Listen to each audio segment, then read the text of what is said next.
By popular demand, Newsies. Talk about a movie people either love or hate. Many of the people I talk to usually have a strong opinion about this movie. It wasn't a critical hit, it wasn't really a box office hit either, but it's gotten a little bit of a cult following over the years. Mostly among girls and young women. The majority of other people seem to really find it annoying and obnoxious, and yeah, I'd be lying if I said I didn't kind of feel that way too, but I don't think it's as black and white as others are making it out to be. It's not something to be ignored or hated, it is something to look at. It's old down New York and a bunch of orphan boys. Okay, I'm not gonna talk like that, but did you notice how annoying that was? That's part of the problem with this movie. But anyway, a bunch of orphan boys get jobs as newsies. Kids that go around delivering papers, selling them, all that good stuff. They horse around, get in fights, they're just a bunch of little delinquents and lovable scamps that you can't help but question why they sing and spin. Seeing the problem yet? Okay, well let's keep going. Child labor laws and unions are threatened when the cost of papers for the boys to sell goes up. So the boys, led by a very young Christian Bale, go on strike and try to see how many people they can get in their cause. At first, it gets no clout, but through a lot of protesting and riling things up, a lot of people, including a reporter, start to get involved and try spreading the word. But that doesn't stop an evil corporate head named Mr. Pulitzer to try to silence them and bring them down for good. Will the strike finally get enough speed and change the world of newspapers as we know it? Do old-time New Yorkers suddenly dance to Alan Menken music? Well, okay, the answer to that second question is no. And as I said before, that's part of the problem, but not the entire problem, surprisingly.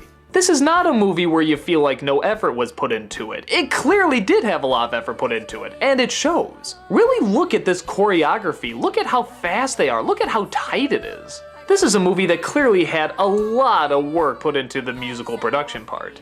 And even to the story's credit, it's not that bad a story. I mean, it's talking about an interesting part of history that very few people know about. And even the actors aren't that bad. I mean, Christian Bale is a good lead and there's a lot of good support behind him. For the most part, but we'll get to that. The biggest problem of this film is that it is in fact a film. But it's not done like a film. It's done like a Broadway musical. And you might be thinking, what's wrong with that? Hell, there's a lot of Broadway musicals that were turned into films. The difference is when that happened, they had to make changes. They did this because Broadway audiences are different from movie-going audiences. And with good reason. In a Broadway show, an actor really has to project, really has to emote, and really has to act big in order for the audience all the way in the back row to hear him, as well as feel the emotion he or she is going through. That creates a very distinct kind of acting that's welcomed in theater, but kind of odd in movies. Even for a musical, which of course we know people don't just sing and dance out of nowhere in real life, it still seems a touch over the top for the general audience to get into. I find this ironic because Newsies is now being turned into a Broadway play, and that makes the most sense. I feel like that's where it belongs.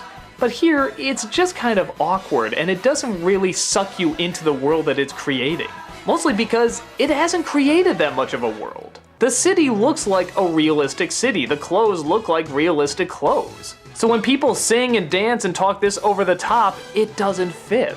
If they did something more similar to what Chicago did, where they really bring in the fantasy and the illusion and the surrealness of it, it might have had a better chance. But as is, the majority of the scenes are just waiting for the songs to come and go and not really express that much and be a little catchy. I mean, they're not awful songs, but they sort of have that typical Broadway sound that for a movie audience kind of creates a barrier for.